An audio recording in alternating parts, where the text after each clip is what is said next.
का नाम योग क्षेमम वहां में कहा भगवान कि जो अनन्य भाव से मेरी भक्ति करता है, मेरी शरण में आ जाता है, तो फिर जो एक जैसे राम तो राम ही, फिर दूसरा कोई नहीं, ये अनन्य भाव है। जब ये भाव आ जाएगा तो कहते हैं फिर उसकी मैं क्या करता हूँ कि योग क्षेम की रक्षा करता हूँ। नित्य तेसाम नित्याभियुक्ता नाम, नित्य जो कुछ चाहिए आपको भोग करने के लिए, भोजन के लिए, वो मैं देता हूँ। योग क्षेम माने जो कुछ नहीं है आपके पास वो भी प्राप्त कराता हूँ, और जो कुछ प्राप्त है उसकी मैं रक्षा करता हूँ। ये मेरी जिम्मेदारी। ऐसे है एक संत,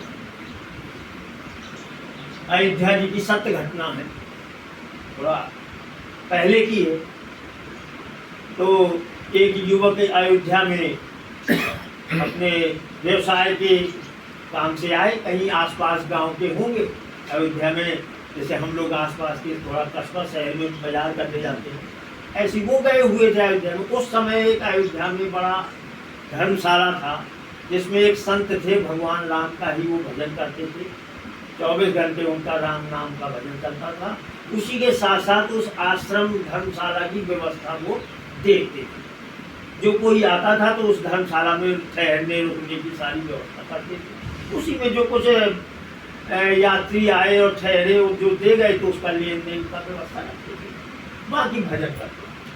तो उस एक दिन वो युवक जो है दिन भर बाजार करने के बाद गांव नहीं लौट पाया, तो उसने सोचा सुबह निकल जाएंगे, चलिए धर्मशाला में विश्राम कर लेते हैं। उसी धर्मशाला में पहुंच गए, वहाँ कमरा मिला आराम से, और भोजन वोजन करने के बाद वो विश्राम किए, रात में सो गए। दिन भर के थके थे, और सुबह सुबह का संत जी का नियम था कि वो धर्मशाला के ऊपर एक कमरा बनाए थे, वहाँ भगवान राम का की प्रतिमा रख के और अपना एकांत में राम राम राम राम ही भजन करते थे। जैसे हम लोगों ने अभी राम राम गाया, बस राम राम गाते थे।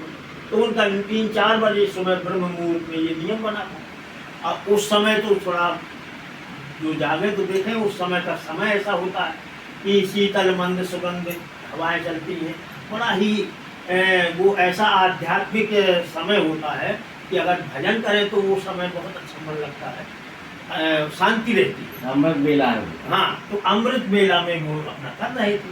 अब संसारी लोगों को उतने समय सोने में आनंद आता है, तो वो युवक सो रहा था। अब राम राम का भजन जब सुना तो वो आवाज पहुंचने पर जग गया। तो वो कहता है ये कहाँ बीच में डिस्टर्ब कर रहे हैं। देखा, घूमते घूमते चढ़ के गए तो देखा तो संत जी अपना राम राम का कीर्तन गा रहे थे। तो उन्होंने कहा महाराज इससे क्या होता है जो इतने चिल्ला रहे हो? तो बोले भैया इससे तो क्या नहीं होता, सब इसी से होता है। तो बोले क्या करते हैं? तो बोले ये भोजन देते हैं। बोले हमें को भी? बोले हाँ हमें देते हैं, तुमको सबको भोजन यही करा रहे, यही खाने को देते हैं, इसीलिए उनका हम भजन कर रहे हैं। तो बोले ऐसा कहीं कुछ नहीं है, अगर हम मेहनत ना करें, परिश्रम ना करें तो ये कैसे होगा कि जो है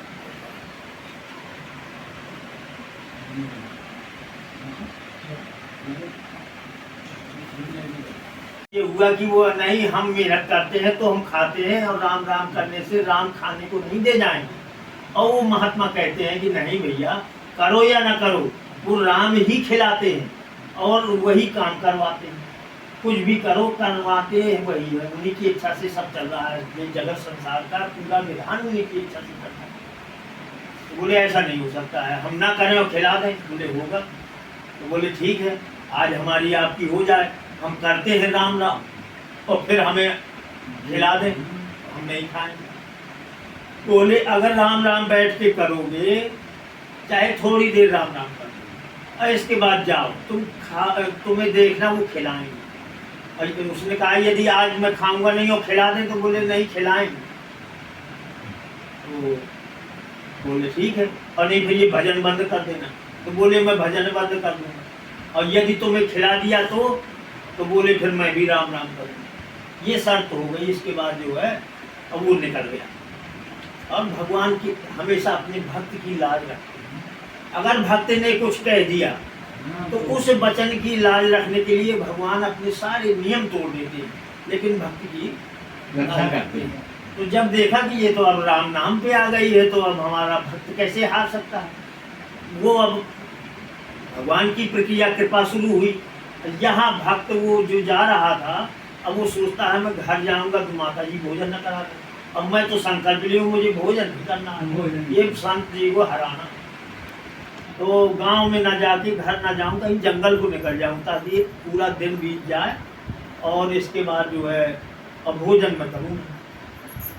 वो जंगल को चला गया, जंगल में गया तो और अंदर जंगल में घुस गया कि यहाँ कोई मिले ना, और एक बहुत बड़ा पेड़ मिल गया बीच जंगल में। तो उसने सोचा अच्छी जगह मिल गई है तो यहाँ टाइम काट लूँगा, यहाँ कोई नहीं आएगा जंगल। वहाँ पहुँचने पर सोचता है शायद कोई निकल गया, तो फिर उसके दिमाग में आए पेड़ में चढ़ जाऊँ तो कोई आने जाने में भी नहीं देख पाएगा, तो पेड़ में चढ़ के बैठ गया। अब सोच लिया उसने कि मैं राम राम तो ठीक है, लेकिन भोजन नहीं करूँगा। अब देखें राम कैसे खिलाते हैं, ठीक। अब भगवान की लीला शुरू होती है। तो थोड़ी देर बाद वहां से एक बंजारों का काफिला निकलता है, एक जगह से दूसरी जगह जा रहे थे, जंगलों से रास्ताएं थी, अपना सामान आमान अपने घोड़ों में लाद करके चलते थे।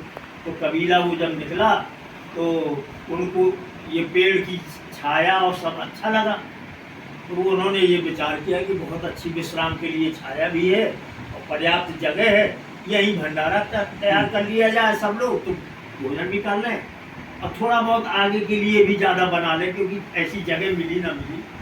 तो ठीक है, तो उन्होंने डेरा अपना वहाँ खोल दिया। तो भंडारी थे जो, तो उन्होंने भंडारी की व्यवस्था की, जो थोड़ा देख रेख रखते थे वो निगरानी में लग गए, जंगल का काम है। और उनका कार्यक्रम शुरू हुआ, भोजन भंडारा सिद्ध हुआ और सब लोगों ने जैसे ही खाया, जैसे ही खा के प्रसाद पा करके और फुर्सत हुए हैं कि उनके साथ वाले ने आके बताया कि सरदार जी वो आ रहा है, डाकुओं का झुंड आ रहा है और जल्दी भागो। तो आगे लग, तो जब ये सूचना मिली तो जल्दी में अपना असली सामान तो लिया, भंडारा छोड़ा वहीं जो बचा था, आगे के लिए तैयार किया। और उनसे बचने के लिए उन्होंने तुरंत वहाँ से निकलने के बाद जब तक थोड़ी देर में आते हैं डाकू, तो डाकू देखते हैं कि यहाँ तो प्रसाद रखा हुआ है और भूखे वो भी थे। तो उन्होंने कहा ये तो बड़ा अच्छा रहा कि भूखे हैं और भूखे में भोजन मिल गया, तो खाया जाए। तो तुरंत उनके मुखिया ने सरदार ने कहा नहीं भाई, एकदम से कोई बिना बेचारे नहीं खाया जाता। अब ये हो सकता है इस वीरान जंगल में ये भोजन कहाँ से आए, हो सकता है हमको मारने के लिए और पकड़ने के लिए कुछ चाल हो, इसमें जहर मिला दिया हो कि ये खाएंगे तो मर जाएंगे, और नहीं यहाँ जंगल में कौन आएगा भोजन रखने। बात सही। तो बोले देखो, तो किसी ने बताया कि वो अभी का ऐसा लग रहा है कि ताज़ा प्रसाद है ये, तो जिसने भी रखा या बनाया होगा रखा होगा, तो ये तो बिल्कुल अभी दूर नहीं, यहीं पास में होगा। सब जो डाकू थे उन्होंने खाया, छोड़ दिया कि ठीक है इसका कोई दोष नहीं था। और ये कहाँ दंडवत हो गया कि महाराज मान गया कि राम खिलाते और ना खाओ तो मार के खिलाते है ना। तो अब मैं मान गया, मुझे आप शिष्य बना दिया। तो ऐसे फिर राम नाम में विश्वास आने पर प्रीत हो, जब विश्वास हो गया तो प्रेम हो गया। तो ऐसे अनन्य राम के भक्त हो गए वो कि उनका संत नाम प्रसिद्ध हुआ मलूकदास। ये वो मलूकदास संत थे, उनकी ये कहानी। वहाँ से ऐसी कृपा हुई, अजगर करे न चाकरी, पंछी करे दास मलूका कह गए सबके दाता राम। तब उन्होंने ये लिखा, हाँ वही मलूकदास जी ने ये लिखा कि भैया करो चाहे ना करो, वो तो खिलाते हैं, क्योंकि उनने अनुभव किया। तो संत लोग अनुभव की बात ही कहते हैं, और जब संत हो गए तो संतों का यही काम है कि संत वही है जो नाम जपे और नाम जपा, एक निष्ठ होकर के भगवान राम की शरण में आ गए हो तो राम ही राम है, बाकी दूसरा सारे संसार में सब माया है। अगर है तो सब राम रूप, क्योंकि वो कण में व्याप्त है। तो वो जो अनंत रूप अनंत नाम है, तो वो कैसे है? अनंत वही तो है कि वो जड़ और चेतन में सब में राम राम व्याप्त है, तो वही सब रूप है। पेड़ में भी एक नाम उनका वो भी वही एक रूप है। तो अनंत नामों में अनंत रूपों में हमारी क्षमता नहीं है कि ये कलयुग का मानव पहुंच जाए, इतनी बुद्धि नहीं है, अनंत में नहीं, लेकिन एक में टिक सकती है, और एक में टिका ली तो कल्याण हो, क्योंकि एक के सारे ही सब सत्ता है। तुलसी मूल ही सींच वो फूले फले खाए। अगर जड़ को पकड़े रहोगे तो अपने आप पेड़ पत्ते सब रहेंगे, और यदि तुम जड़ को छोड़ दोगे, पेड़ पत्तों में पड़े रहोगे, तो वो पेड़ भी सूख जाएगा।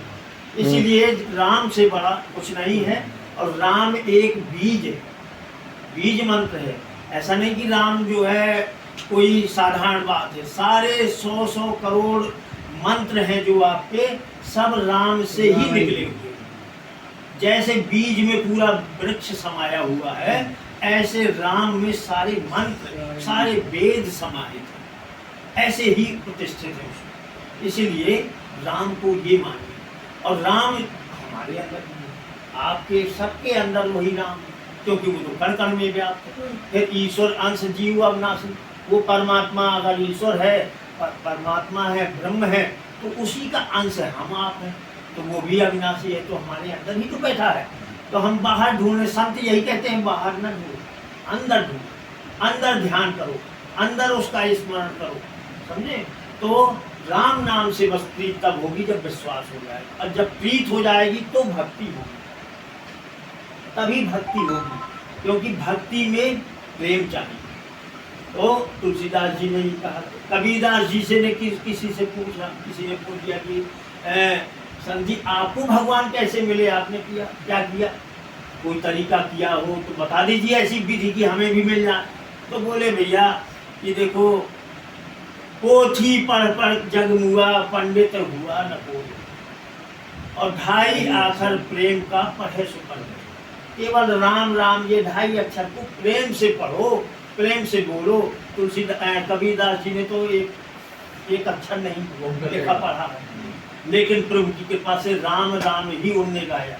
सभी संतों ने जिन्होंने राम का अनुभव किया, भगवान का महत्व को समझा और अनुभव किया, स्वयं ब्रह्ममय हो गए, ब्रह्म स्वरूप हो गए, वो केवल एक नाम पर निष्ठ हो गए। रविदास जी हो, सूरदास जी हो, मीराबाई हो, कबीरदास हो, तुलसीदास हो, सब ने केवल राम राम राम राम ही जपा है। और आप कहें कि नहीं वो तो कृष्ण के भक्त। एक बात बताएं कि राम कृष्ण हरि, ये कोई भेद, वही परमात्मा, वही ब्रह्म, राम कृष्ण हरि है, तीनों नाम एक ही। अगर राम नाम मिल गया तो हमारे हरि और कृष्ण नाम में एक नाम मिला है, उस नाम पर हमको प्रतिष्ठित होना। तो ये भेद नहीं रखना है कि ये और अन्य देवी देवता या जो भी नाम है या रूप है वो इसी में है, नहीं, इसी में है। ये हमारी एक निष्ठा है। तो अब तुलसीदास मैं सब जग जाती, उनके तो ये भाव थे, तो वो तो सब में नाम देते थे। और एक बार की घटना आती है कि वृंदावन में गए श्रीनाथ जी के दर्शन करने के लिए, और वहाँ वो ये हट कर लेते हैं कि तुलसी मस्तक जब झुके जब धनुष भान लो। हाँ, क्या वो नहीं जानते थे कि जब वो कण कण में जानते हैं कि राम मेरे हैं तो राम ही ये है, वो जानते थे। लेकिन जब जानते थे तभी तो उन्होंने हट कि जब मेरे ही राम बैठे हैं तो मेरी क्यों नहीं सुनेंगे, वो धनुष मान लेंगे और लेना पड़ा, क्योंकि वो है ही है वही। तो अब ये है, उसमें कोई भेद नहीं है, राम में ही सबको देखे। आदमी इसी तारीख को फिर होगा, ये वार्षिक भंडारा होता रहेगा। एक वर्ष में जो राम राम आप करेंगे उसका परिणाम होगा। यदि भटकेंगे नहीं, राम पर निष्ठा आपकी नहीं देगी, तो फिर आप स्वयं एक साल बाद हमें बताएंगे और अपने इष्ट मित्रों को, रिश्तेदारों को बताएंगे कि भैया राम राम सब लोग करो, इसी में कल्याण है, क्योंकि हमने अनुभव किया। जब अनुभव करोगे तभी तो बताओगे। और अनुभव कब मिलेगा? जब राम वर्ण धर्म का अगर मानते हो तो उनके नियमों का पालन करना। और इसमें यही है, कोई बंधन नहीं है, केवल सोते जागते उठते बैठते राम राम करते रहो। राम राम कहने से अंदर बाहर से अपने आप पवित्र हो जाता है। इसी कलयुग की बात है ना। तो क्या आज हमें राम नहीं मिल सकते?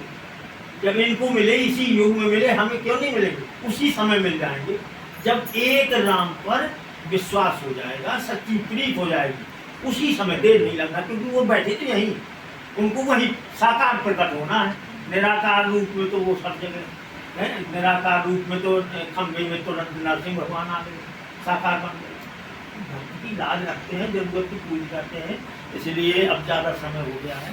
राम राम की जय। राम राम की जय।